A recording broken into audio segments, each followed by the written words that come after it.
Guys നമ്മളിന്ന് BSNL speed ഒന്ന് test ചെയ്യാൻ പോവുകയാണ്. അപ്പോൾ ഇതിൻ്റെ ലൊക്കേഷൻ വരുന്നത് എറണാകുളം വടുതല.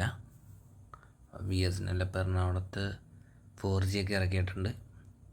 അപ്പോൾ അതിൻ്റെ സ്പീഡൊന്ന് നോക്കാം നമുക്ക്. അപ്പോൾ മൊബൈൽ ഡാറ്റ ഓഫാണ്, മൊബൈൽ ഡാറ്റ ഓണാക്കി. അപ്പോൾ നോക്കിയപ്പോൾ ഇതേ BSNL 4Gയിലാണ് കിടക്കുന്ന മൊബൈൽ ഡാറ്റ. സിം ഇട്ടു,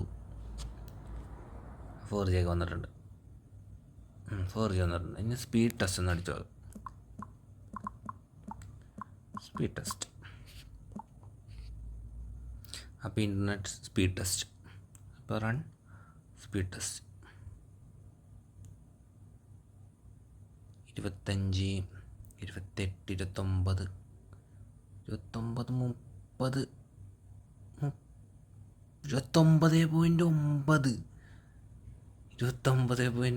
MB/s ഡൗൺലോഡിങ് സ്പീഡും അപ്ലോഡിങ് സ്പീഡ് 1.96 അപ്ലോഡിങ് സ്പീഡുണ്ട്. അപ്പോൾ നല്ല സ്പീഡുണ്ട്. എന്തായാലും ഡൗൺലോഡിങ് സ്പീഡ് എന്ന് പറയുന്നത് 29.9 എന്ന് പറയുമ്പോഴത്തേക്കും നമ്മുടെ ബ്രോഡ്ബാൻഡിൻ്റെ അത്ര സ്പീഡ് തന്നെയുണ്ട്. ബ്രോഡ്ബാൻഡൊക്കെ പറയണത് 30 MB/s പറയണമെങ്കിലും അത്രയും കിട്ടാൻ ചാൻസ് കുറവാണ്. അപ്പോൾ ബ്രോഡ്ബാൻഡിൻ്റെ അത്ര സ്പീഡ് തന്നെയുണ്ട്. BSNL 4G. Uploading speed 1.96. അത് സിമ്മിനൊക്കെ അത്രേ കാണാറുള്ളൂ എന്ന് തോന്നുന്നു.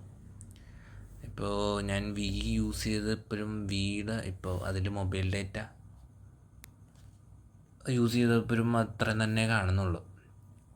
എന്നാൽ 29.9 MB/s അത് നല്ല അടിപൊളി സ്പീഡുണ്ട്. അപ്പോൾ നമുക്ക് ഞാൻ വീട്ടിലെ വൈഫൈ ഒന്ന് കണക്ട് ചെയ്തിട്ട് അതിൻ്റെ സ്പീഡും കൂടി നോക്കാം, എങ്ങനെയുണ്ടെന്ന് നോക്കാം.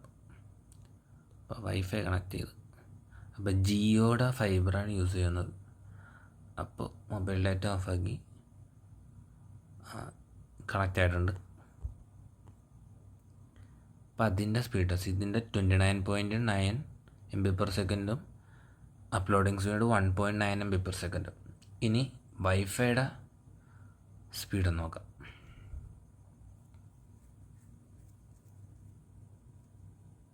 വൈഫൈ 30 MB/s പറയണത്. അവർ പറയുന്നത് 30 MB/s ആണ്.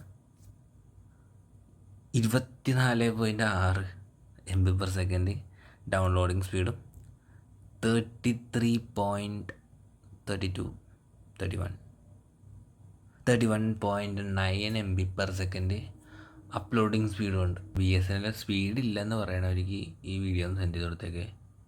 ശരിയാണ്. ബൈ.